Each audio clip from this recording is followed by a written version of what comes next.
एकादश शताब्दीर प्रभु लिंगराज मंदिर प्राचीनता दृष्टि एवं ऐतिहासिक मत दृष्टि एवं कीर्तिराजी दृष्टि समग्र ओडिशा रे यार स्थान स्वतंत्र। एठी ये विश्व प्रसिद्ध मंदिर पाई अनेक श्रद्धालु आसी थांते दर्शन पाई। ठाकुरंकर तीनोटी बड़ पर्व जागर को आरंभ कर शीतल षष्ठी को आरंभ करी एवं अन्यान्य जते अष्टमी रथयात्रा को आरंभ कर ये बड़ी बड़ पर्व मत रही। एकाम प्रकल्पटी तत्कालीन मुख्यमंत्री एवं मानवर विरोधी दल नेता श्री नवीन पट्टनायक एक मानसिक एक मानस प्रकल्प कहले अत्युक्ति हेबानी श्रीक्षेत्र प्रकल्प बड़ी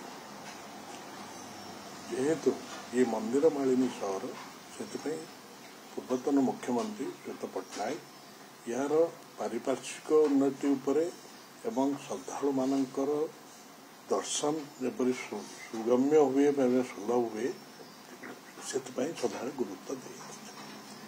आज जिते आपण खाली मु आपन को टिके स्मरण कर चाहे यही प्रकल्प गत सरकार जो कैबिनेट मीटिंग होता कैबिनेट 700 रु अधिक कोटी टंकार अनुमोदन देइछन्ति एवं पूर्व जमी अधिग्रहण पैका अनेक अर्थ बराद करथिले एवं किछि लोक से जमी अधिग्रहण बाबद पैसा पाइछन्ति एवं आउ किछि लोकंकर आवेदन विचार रे जाइछि।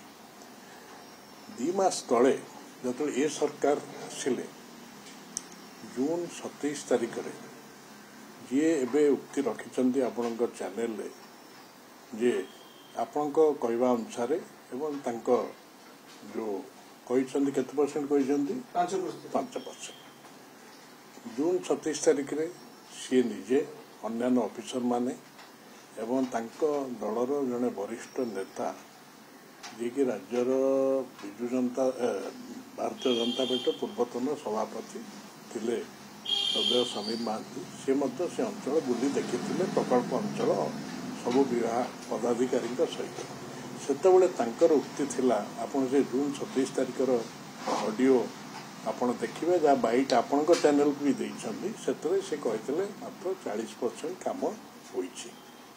आज तांको उक्ति रे पुणी परिवर्तन करी कहउछन्ति जहाँ आपन कहइछन्ति 5% बोली से कहइछन्ति।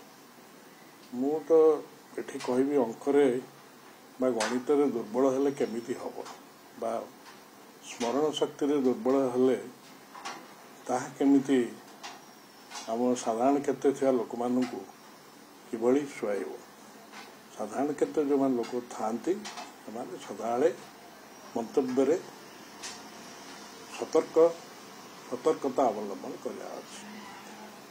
जून 27 तारिख 40% निजे पुस्तक रखिछन्ति एबे कहउछन्ति 5% ताले से केते काम होइछि से विषय नहीं से निश्चित नुहंती।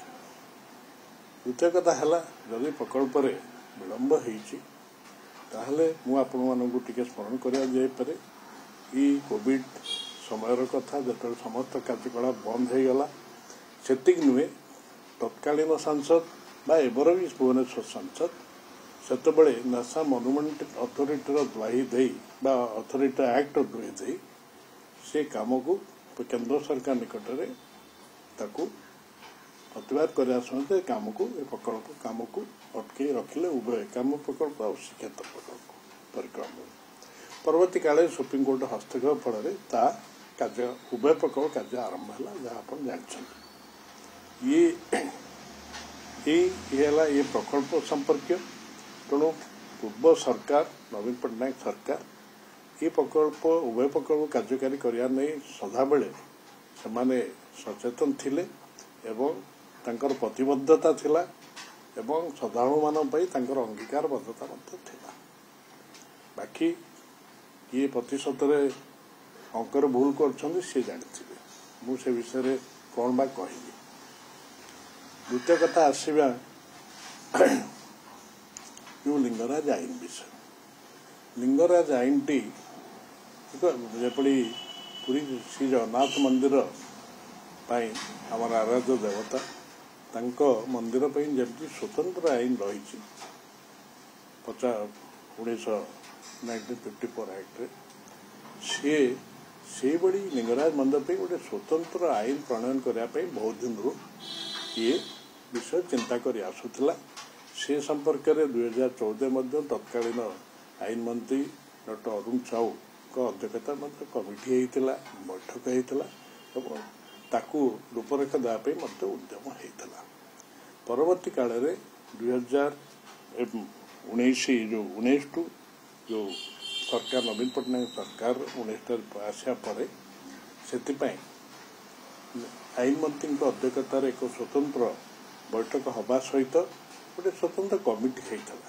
ସେ କମିଟି କେଉଁ ମାନେ ସେତେବେଳେ ଆମର ଆଇନ ବିଭାଗର ଯିଏ ସଚିବ ଥିଲେ ତାଙ୍କ ଅଧ୍ୟକ୍ଷତାରେ କମିଟି ହେଇଥିଲା। ଯେଉଁମାନେ ଖୋର୍ଦ୍ଧାର ପୂର୍ବତନ ଜିଲ୍ଲାପାଳ ଏବଂ ଯେଉଁମାନେ ମନ୍ଦିର ଟ୍ରଷ୍ଟ ବୋର୍ଡର କିଛି ସଦସ୍ୟ ଏମାନେ ସମସ୍ତେ ସେଥିରେ ସଦସ୍ୟ ଥିଲେ। এই আইন ସ୍ୱତନ୍ତ୍ର ଆଇନ ପ୍ରଣୟନ କରିବା ପାଇଁ ଡ୍ରାଫ୍ଟ ବା ଚିଠା ପ୍ରସ୍ତୁତ କରିବା ପାଇଁ ସେମାନେ ଚିଠା ପ୍ରସ୍ତୁତ କରିଥିଲେ ଏବଂ ଆଇନ ବିଭାଗ ପାଖେ ତାକୁ ଦେଇଥିଲେ।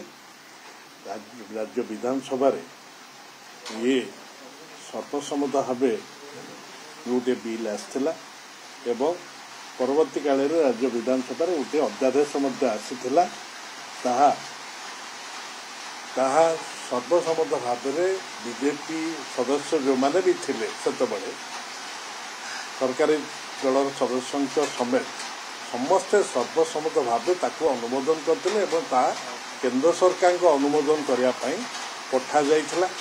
କିନ୍ତୁ ଦୁଃଖର ବିଷୟ, ପରିତାପର ବିଷୟ, କେନ୍ଦ୍ର ସରକାର ସ୍ୱରାଷ୍ଟ୍ର ମନ୍ତ୍ରଣାଳୟକୁ ଯେଉଁ ପଠାଯାଇଥିଲା ସେମାନେ ବିଭିନ୍ନ ସମୟରେ କେନ୍ଦ୍ର ସଂସ୍କୃତି ମନ୍ତ୍ରଣାଳୟ, କେନ୍ଦ୍ର ଅର୍ଥନୈତିକ ବ୍ୟାପାର ମନ୍ତ୍ରଣାଳୟ ଏମାନେ ବିଭିନ୍ନ ସମୟରେ ରାଜ୍ୟର ମୁଖ୍ୟ ଶାସନ ସଚିବ ଯେଉଁମାନେ ଥିଲେ 1924 ଭିତରେ ତାଙ୍କୁ ଏହା ବିଷୟରେ ବିଭିନ୍ନ ସ୍ପଷ୍ଟୀକରଣ ମାଗିଥିଲେ ଏବଂ ଭିଡ଼ିଓ କନଫରେନ୍ସିଂ ଜରିଆରେ ଏବଂ ଚିଠି ଆକାରରେ ମଧ୍ୟ ରାଜ୍ୟ ଆଇନ ବିଭାଗ ତାକୁ ସେହି ସ୍ପଷ୍ଟୀକରଣ ମଧ୍ୟ ଦେଇଥିଲା।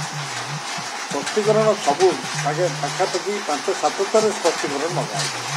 ସବୁ ଦେଲା ପରେ ଦୁଃଖର ବିଷୟ ତାପରେ କେନ୍ଦ୍ର ସରକାର ଏହି ସ୍ୱତନ୍ତ୍ର ଆଇନ ନେଇକରି ନୀରବ ରହିଲେ ଏବଂ ଉଦାସୀନତା ମନୋଭାବ ଉଦାସୀନ ରହିଲେ।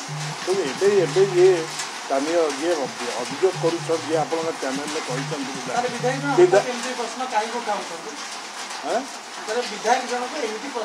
ସେଇଟା ସେଇ ବିଷୟ କହୁଛି। ହୁଏତ ଜ୍ଞାନର ତାଙ୍କର ସେ ବିଷୟରେ ଜ୍ଞାନ ନଥିବ ବା ସେ ବିଷୟରେ ସେ ସଚେତନ ନୁହନ୍ତି ବା ଉପରେ ଠାଉରିଆ ଭାବରେ କହୁଛନ୍ତି। ସିଏ ତାଙ୍କର ଦଳର ଆଇନ ମନ୍ତ୍ରୀ ଅଛନ୍ତି, ସିଏ ତାଙ୍କୁ ପଚାରି ପାରନ୍ତି ଯେ ଆଇନ ବିଭାଗ ପକ୍ଷରୁ କେତେଥର କେନ୍ଦ୍ର ସରକାରଙ୍କୁ ଏ ବିଷୟରେ ସ୍ପଷ୍ଟୀକରଣ ଦିଆହେଇଛି ଏବଂ କେନ୍ଦ୍ର ସରକାର କ'ଣ ରଖିଛନ୍ତି ସ୍ପଷ୍ଟୀକରଣ ମାଗିଛନ୍ତି ଏବଂ ରାଜ୍ୟ ସରକାର ତତ୍କାଳୀନ ରାଜ୍ୟ ସରକାର କ'ଣ ଦେଇଛନ୍ତି। ସେଇଥିରୁ ତତ୍କାଳୀନ ରାଜ୍ୟ ସରକାର ନବୀନ ପଟ୍ଟନାୟକ ସାହେବ ଉଦାସୀନ ଥିଲେ ବା ନଥିଲେ ସେ ଜାଣିପାରିବେ। ତେଣୁ କିଛି ତାକୁ କାଗଜପତ୍ର ନ ଦେଖି ଉଦାସୀନ ବୋଲି କହିବା ଦୁଃଖ ପରିତାପର ବିଷୟ। ବିଶେଷ କରି ସାଧାରଣ ଜୀବନରେ ଯେଉଁମାନେ ଦାୟିତ୍ୱରେ ଥାଆନ୍ତି ଏଭଳି ମନ୍ତବ୍ୟ ମାନେ ଯାହାକୁ କହନ୍ତି ଲଘୁ ମନ୍ତବ୍ୟ ବା ଯେଉଁ ଜନମାନସକୁ ବିଭ୍ରାନ୍ତ କରିବା ପାଇଁ ମନ୍ତବ୍ୟ ରଖିବା ଅନୁଚିତ।